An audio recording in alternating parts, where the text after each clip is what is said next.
Start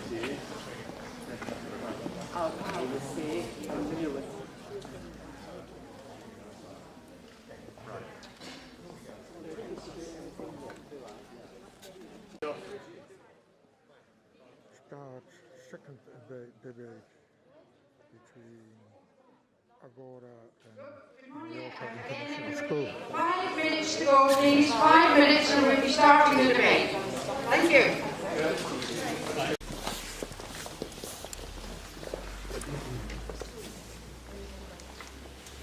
So here we are at the final debate of the season.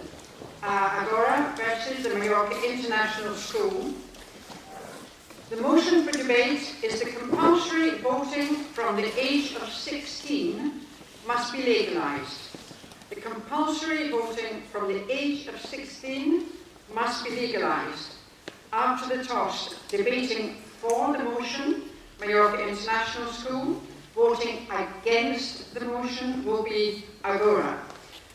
Your timekeeper for today, as many of you will recognise, is Julie Brogan. Your jury today is Paul, Alison and David, and Paul will be your spokesperson.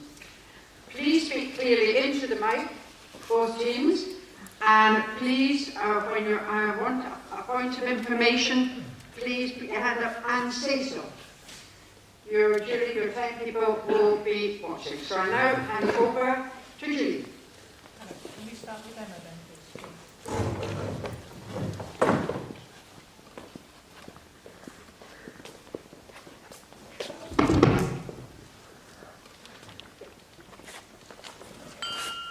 Imagine not being able to choose who the leader of your country is. Who represents you? Who chooses the laws you have to live by? And who is affecting you now and will forever affect your future? You're imagining it, but I'm living it. Good morning, judges, distinguished guests, teachers, and students. The motion for our debate is that compulsory voting from the age of 16 should be legalised. And we, the New York International School team, define this topic as necessary and inescapable. To begin, let me describe my function and the roles of my team members. My name is Emma Tibbs, and I will be speaking to you about why it should be allowed to vote from the age of 16. Our second speaker will speak to you about why 16-year-olds would be good voters. And finally, our third speaker will respond to the opposing team and will tell you the positive outcomes that will follow this motion. The word compulsory is defined by required by law or rule. So basically, something that's obligatory. The opposing team might try to persuade you that the difficulties and technicalities of putting this motion in place is not worth it, and would be too hard. It would be hard, and it would be hard to go through with it. However, everything worth fighting for is hard. If we look back in time to the civil rights movement, the women's movement, the LGBTQ+ movement, and many other things, they all seemed impossible to start. But now, currently, they are thriving and achieving their successes. This tells me that the things that need to change aren't easy to, but the outcome of them is what drives them to continue.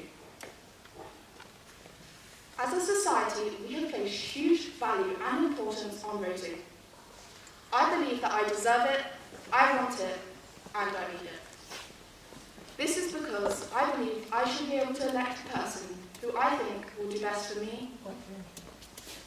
However, most studies made on 16-year-olds prove that they do not actually want the right to vote. What do you have to say for that? That is a small percentage of people, or at least what I've seen, because lots of people are actually voting, and as I will mention later in my speech, there's young people are already doing things to vote. So, I want to be able to vote. I want to be able to vote for the person who will do best for me, my country, and our world. Overall, we're all affected by the elections, no matter our age. So every single vote counts, and it's our civic duty to partake in this crucial process. And that's one of the main reasons why we think it should be legalised to vote from the age of 16. Over 1 million Americans under the age of 18 have jobs, still whilst attending school. We're expected to follow the law, but we don't have a say in it. In addition, around 250,000 people under the age of 18 are prosecuted, sentenced, and imprisoned for adult laws.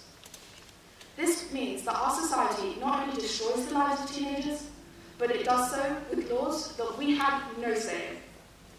So it's okay for me to go to prison, but it's not okay for me to have a say in my future. It's a selfish act of hypocrisy, and I'm accused of being illiterate and naive because I want the vote. In addition, many young people are already voting. They're joining successful campaigns, for example, VICOM CBS, which is a campaign in a university in America, and there's so many like it. They're talking to legislators, and they're becoming activists. In addition, young people are making the same amount of money for these campaigns as adults are. And I think this shows how we deserve and how we need the vote. So judges, distinguished guests, teachers and students. In conclusion, we believe this would be a step forward for a better future, as it would include the voice of our younger generation, because like it or not, it's their future, not yours. Thank you.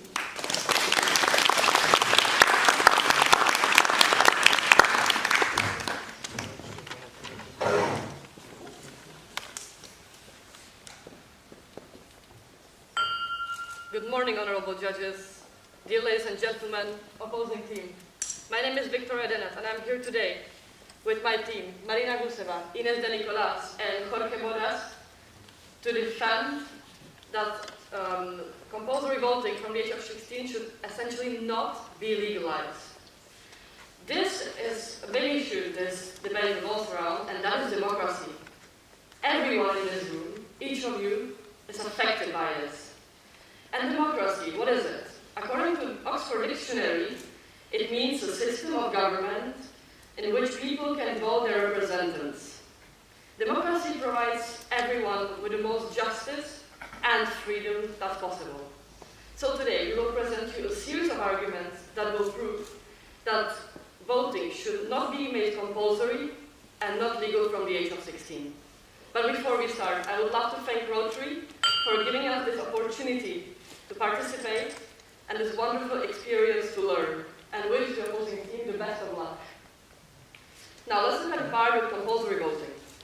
You know, democracy's main principle is freedom. So tell me, how would that happen if you made voting compulsory?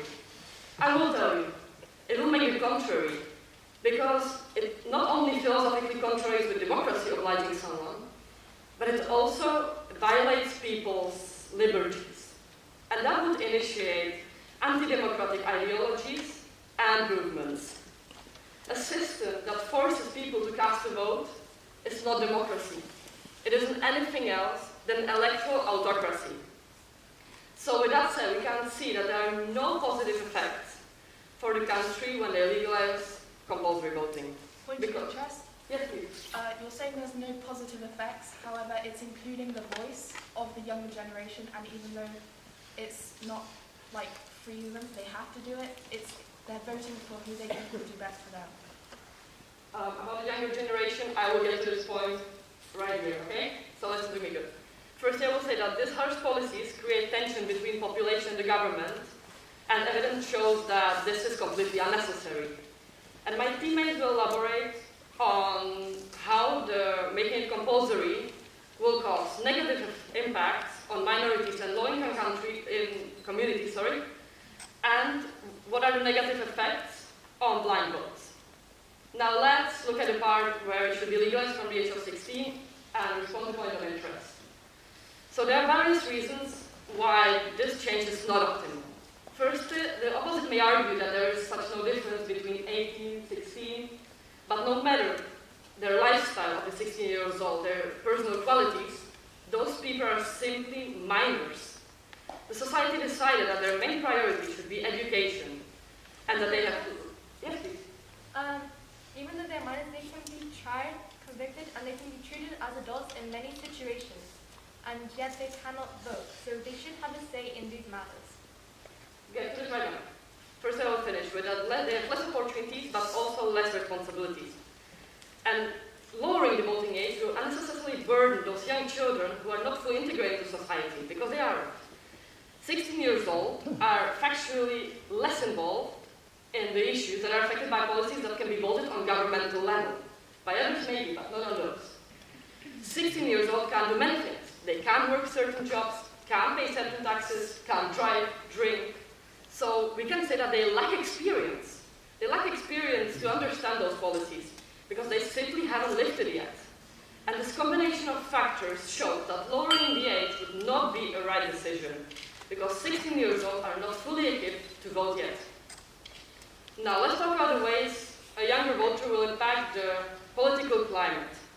Teenagers use internet, everybody knows this, to inform themselves, which is good. But the unfortunate fact about this is that online communities tend to have really radical ideas and form into so-called political echo chambers, which isolate to them irrelevant information. And young people are much more vulnerable to radical perspectives. And allowing this demographic to cast a vote will only increase the voter turnout in extremist parties, both left and right, which would only lead to a political disparity. Is this really what you want? Thank you.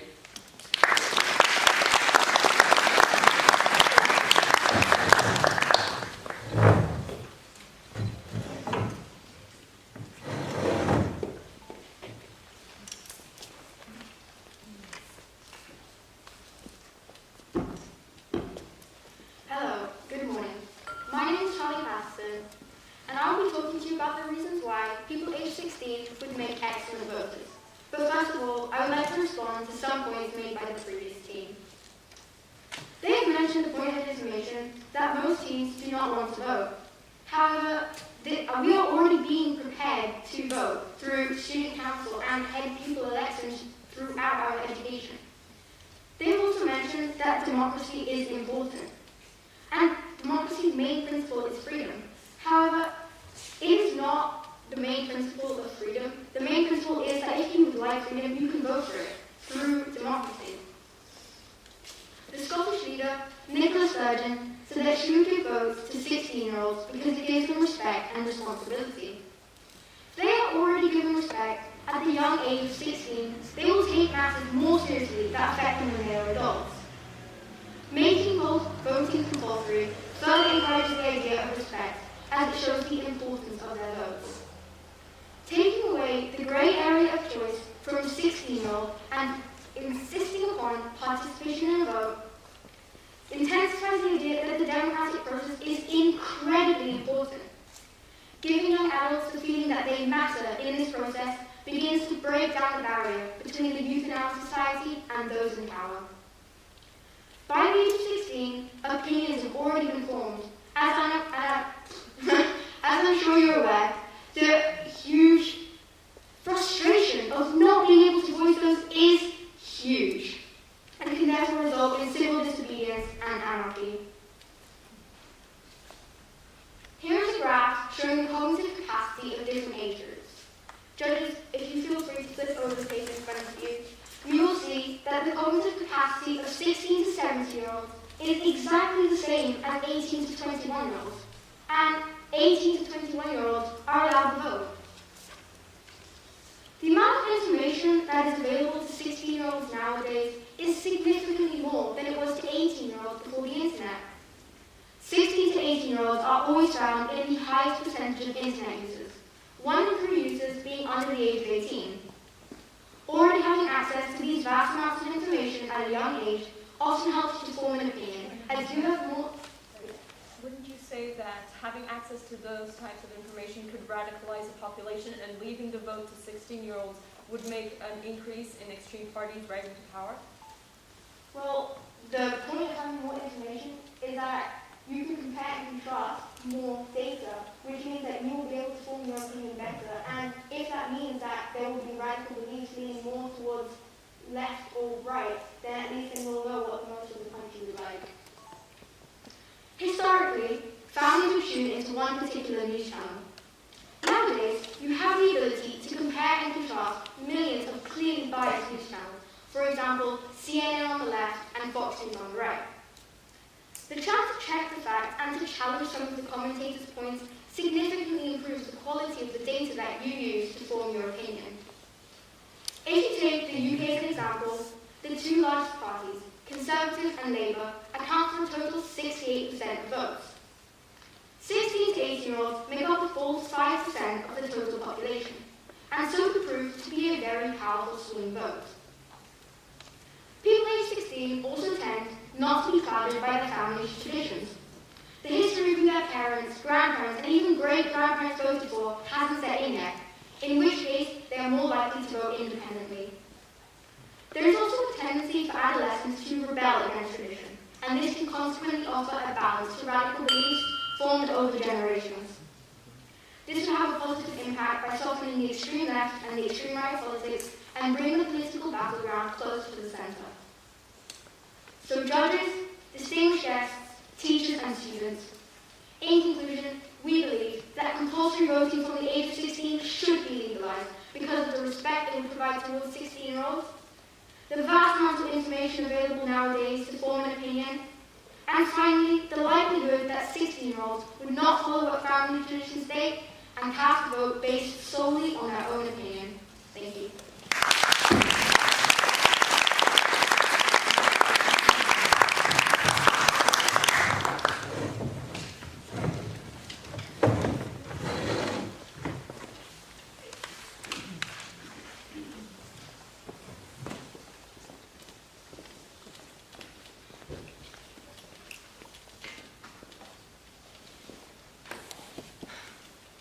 Good morning, ladies and gentlemen. My name is Marina Gustava. I will be the second speaker for my team, our Portals. And I would like to start by responding to some of the points of the opposing team. The focus of this debate has clearly been leaning more towards the idea that 16-year-olds should be allowed to vote. So I would like to focus on the arguments that the opposing team has brought up. First, in the very beginning, in the introduction, the opposing team has mentioned that they would really strongly like to be able to cast a vote. But imagine not wanting to cast a vote. Imagine not wanting this responsibility, but being forced to do so. Do you think that would be fair? It would definitely be a very hard change to make, as the opposing team has mentioned. But they said that historically there have been a lot of movements that included a lot of change that wasn't easy to make either. However, those movements, for example, female liberation, civil rights movements, etc., have shown very obvious positive effects on the entire population, especially those groups. There isn't, however, much data to show that making voting compulsory will lead to an improvement. We have data that proves otherwise. As you can see in this graph looks closely at the case of Australia, where voting was made compulsory way back in the 20th century. And we have only been able so far to see a decrease in the public's general opinion on democracy, general satisfaction. The voter satisfaction has only been dropping.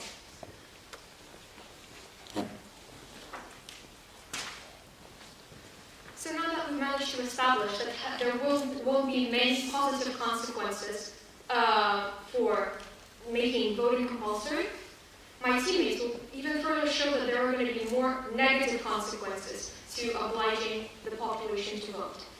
Now let's focus on the right for 16-year-olds to vote. Our teammates have expressed a strong desire to be able to cast a vote. However, 71% of 16 to 18-year-olds wouldn't agree with that. 71% of teenagers from ages 16 to 18 are not interested in politics, as surveys show. So 71%, the vast majority of those teenagers would not agree with our opposing teams. Point of interest. WTP students, a survey done there, has actually said that 87% could explain political party ideologies and only 57% of adults could. And you're saying that it will have a negative effect. How? Right, so of course there can be statistics found if you're conducting surveys at universities or high schools that provide a great degree of political education, you will find a lot of politically educated teenagers that can justify their ideologies, for example. However, those, and of course, yes, you can find data to prove that. But, as the opposing team has already mentioned, that there are many other ways in which teenagers are already politically engaged that do not include the burden of voting, especially compulsory voting. You can collaborate with parties. You can express your opinions publicly on the internet and public speaking in person. Yes, please. Don't you think it's better than instead than trying their hardest to vote, they should be able to get the vote? Because they're joining campaigns to support people that they should be able to vote. Okay, so this debate focuses not only on the right for 16-year-olds to vote, but the obligation. We think that the motion to this debate is that 16-year-olds and everybody should be obliged to vote. And this is the crucial part that we disagree with. Because, of course, there are certain groups of politically engaged teenagers, but most of them would not like to have this burden of responsibility of voting. Because, as mentioned previously, we as a society have established that teenagers under the age of 18 have to set their main priorities on education and their personal development, having to us making them have this responsibility of political engagement, of influencing the future and the fate of the entire country. We do not believe that this is fair because we established as a society that 16-year-olds, young teenagers, should have other priorities. Lastly, I would like to bring up the fact that a lot of teenagers right now are becoming politically informed, and the opposing team has mentioned that this is a very important part, reason for why they should be able to express their political opinion through vote. My team will elaborate on this issue. Thank you.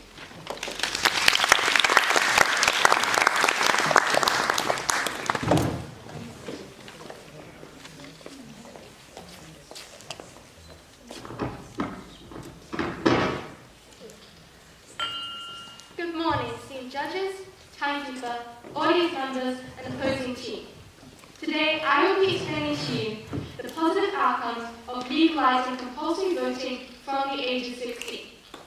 To begin with, please allow me to respond to some of the points made by the opposing team. One of the main points that they've had is that 16-year-olds don't want to vote. My question is, why? At the moment, there are very, very few places in which 16-year-olds are even taught about politics and that have the vote. And this is one of the main reasons. Plus, they are often told that they shouldn't be involved in politics and that they need to stop being so argumentative. And this is one of the main reasons. They also said that 16-year-olds should not have this burden. They should focus on other things, such as education. But education could include politics. And there have been examples where this has proved to be successful. And the vote will affect them and help them to improve other areas of their lives. So it is essential. A more positive outcome would actually be the strengthening of civics education. By having the minimum voting age at 16, we would make civics education more effective, as we give students a direct way to apply what they're learning in the classroom, and give it a new level of importance and relevance. Moreover, it would encourage more educational. Except that education is not often included in lower-income communities, do you therefore believe that only the rich kids should have access to that political education and therefore be able to appropriately vote? No, I believe that everyone should have this access to education. We are not saying that this will happen everywhere. We are saying that this motion should. We understand there are currently problems and technicalities, especially in low-income countries and areas. However, those will be hopefully tackled at some point, and then they can introduce this motion. Thank you. Also, it will encourage educational institutions to adopt civic education programs, and these will aid and impact students' lives and provide them with the necessary skills and knowledge to vote. A further impact of the lower voting age would be the improvement of the lives of youth and the world in general. In places where the voting age is 18 or more, politicians have basically been given permission to neglect the needs of all of those under that specific age group. However, if they were allowed to vote, politicians would have to start listening to and helping their new, younger demographic. Also, voting would give young people the opportunity and power to help make a change in their society and vote for elected officials who will tackle the issues that they are concerned and faced by. Also, most teenagers are more open-minded, accepting, and forward-thinking, and that would reflect in their votes and lead to positive contributions to governments and their countries as a whole. Lastly, there are actually many benefits of voting being compulsory, contrary to what the opposing team said. By making voting mandatory, elections and votes will be truly inclusive and representative of the entire population, and it will increase democracy by giving people the chance to help support the ideas and people they believe in. Also, politicians and elected officials will have to acknowledge and confront the problems faced by all different kinds of people, and a national decision made by the population will benefit as many of these people as possible. Overall, by lowering the voting age and making it mandatory, everyone will benefit. It will create fair and inclusive votes, strengthen civics education, and improve the lives of all, especially youth. And that is why compulsory voting from the age of 16 should be compulsory. Thank you.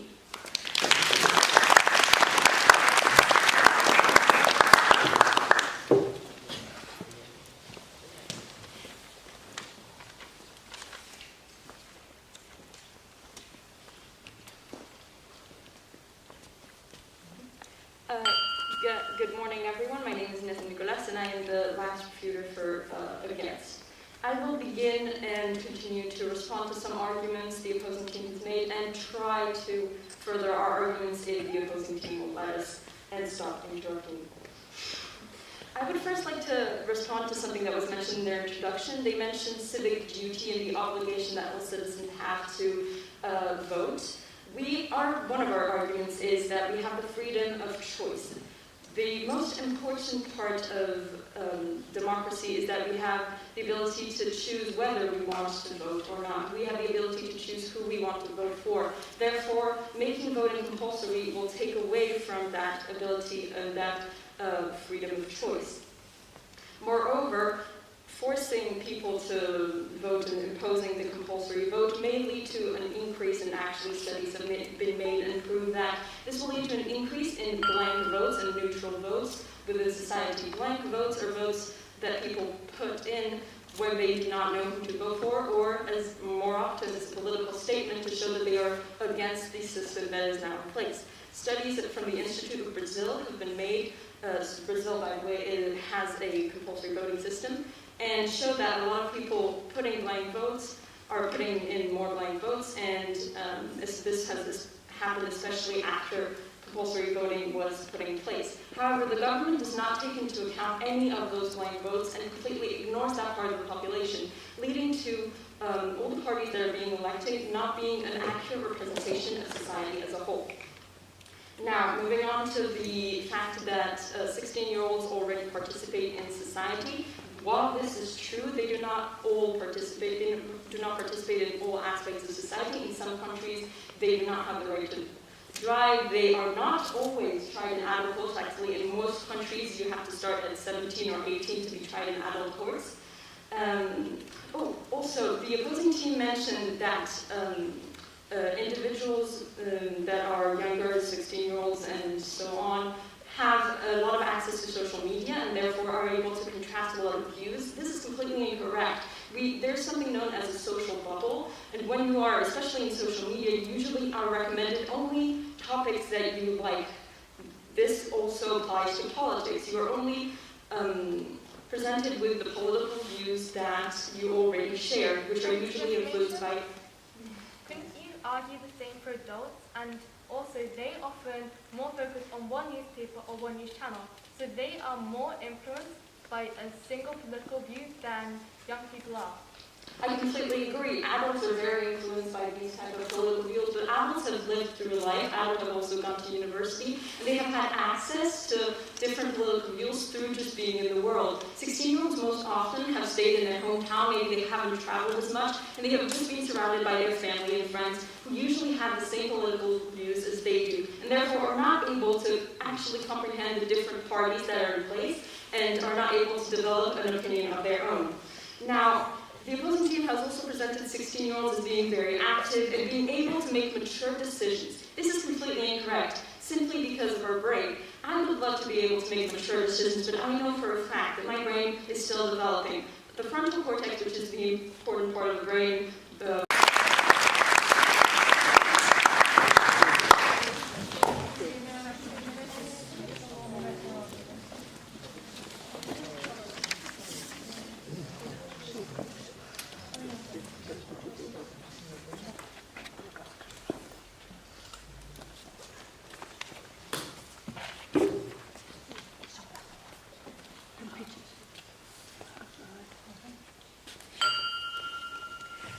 well, good afternoon again. My name is Ms. Nicolas, and now I'm going to present the conclusion for this entire debate. I would first love to thank the opposing team for this amazing debate. It was really entertaining, and we all loved discussing this topic with you, which was a very interesting topic. Firstly, let's contrast some of the arguments that the opposing team has presented and some of our arguments in general. The opposing team has presented that 16-year-olds want the right to vote, and they have earned it by participating in political debates and also by just being more engaged in society than they were before. We have proved that this is not true because, firstly, 16-year-olds are not mature enough to be able to participate in politics. Their frontal cortex is not enough developed, and moreover, 16-year-olds are simply less interested in politics, as Marina mentioned, than other members of society. She also mentioned that, I also mentioned that 16-year-olds simply cannot make appropriate decisions regarding political information because they are surrounded by their family bubble, their social bubble, both in social media and in real life, where they only have access to the political information regarding their specific interests that have been mostly influenced by their upbringing and family. The opposing team has also mentioned throughout the debate that school takes a large part in the political education of teenagers nowadays. This is true, but it is also completely untrue in lower income communities, and if we are imposing the right to vote on 16-year-olds, we cannot let them make this such an important choice when they are not rightfully politically educated, which happens constantly in lower income communities. The opposing team also mentioned that most teenagers are already participating in a lot of aspects of society, such as being tried in adult courts. This is true, but 16-year-olds are not adults under the law.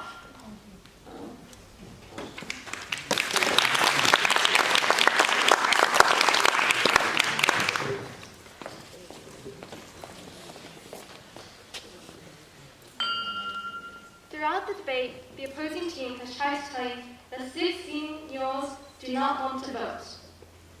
And yet, they also mentioned that, and responded that the reason they protest. And this shows that they want to vote. And also, while this is an important factor, it's also the part that we need the vote to help improve things in areas such as education. They also said that 16-year-olds may not have the ability to vote. However, as my teammate said, they have the same cognitive capacity as 18-year-olds and above. And also, they mentioned maturity and making appropriate decisions. However, this is not a requirement for adults. So why should it be for those who are just 2 years younger than them? Also, 16 and 17-year-olds have earned the right to vote. They participate and invest in political campaigns. They pay taxes, they have jobs, they are in some situations the primary caregiver of their family. And yet, in the majority of places, they still cannot vote. The other team also said that this compulsory voting would lead to decrease in participation. However, it would actually lead to increased civic engagement, and as generations continue, this will increase and lead to more positive views towards compulsory voting and voting in general. We are not saying that this motion will happen, or is currently entirely possible in every single place. we're saying that it should be. Because in order for votes to help and benefit as many people as possible, we need everyone to participate. And us, the youth, we are the future. And we should have a say in what that future is. And we need a say. And that is why compulsory voting from the age of 16 should be legalized. Thank you.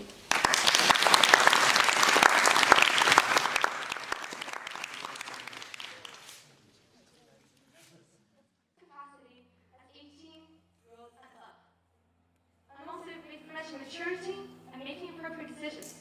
However, this is not a requirement for adults.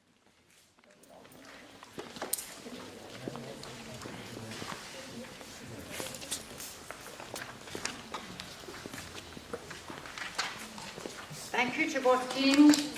The jury will now be out for 10, 12 minutes perhaps, and then we will be back followed by the prize giving. I will have a 10-minute break. Please all be back latest at 12:30.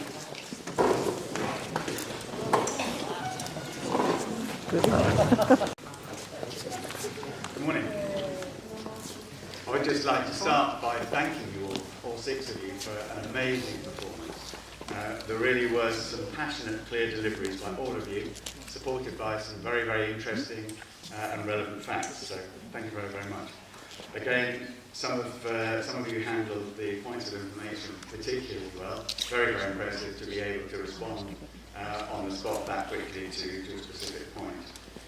Some lovely use of visuals, which we always like as judges, and a particularly thoughtful idea to give us a copy in one instance, so that we didn't strain our eyes trying to see what we were showing us from this new socially distanced style that we all have to get used to.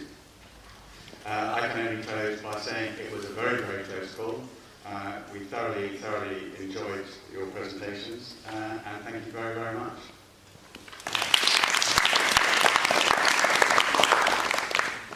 Yeah, well, I can only reiterate what David has just said. We've been out there, and it's a very close call again.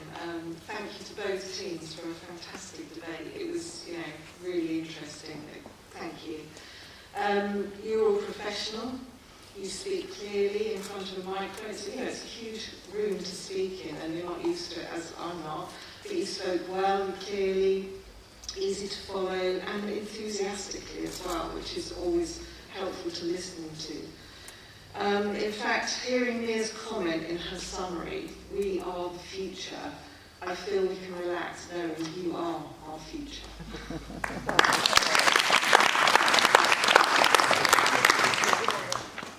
I think I'm allowed to move the microphone, which is good. As the host, brilliant. What a wonderful debate we just had now. You can see, I saw the earlier debate too. My goodness, did we have a challenge in there. I'm glad there was no noise emanating out of the room as we argued merrily about how good it was. I think echoing my co-judges, the level of kind of passion in the room. Everybody presented, which was fantastic. There was none of this sort of, I'm going to read like this. There was actually everybody presenting. There was beautiful moments of sort of hand movement, of great eye contact, thoroughly sort of in the midst. I thought all of you kind of got lost in the subject, which is what you want to see. Visual aids always great, all of you used them, and lots of you used key pieces of statistical backup. Always good to swing an argument both by passion and energy, but also I'm going to give you a killer fact too, some of which beautifully presented onto our table. So we're in a real challenge. But that's for later, to tell you that. I'm going to hand back to Kate now to kind of go through as Master of Ceremonies. But brilliant debate. Well done, everybody. Thank you.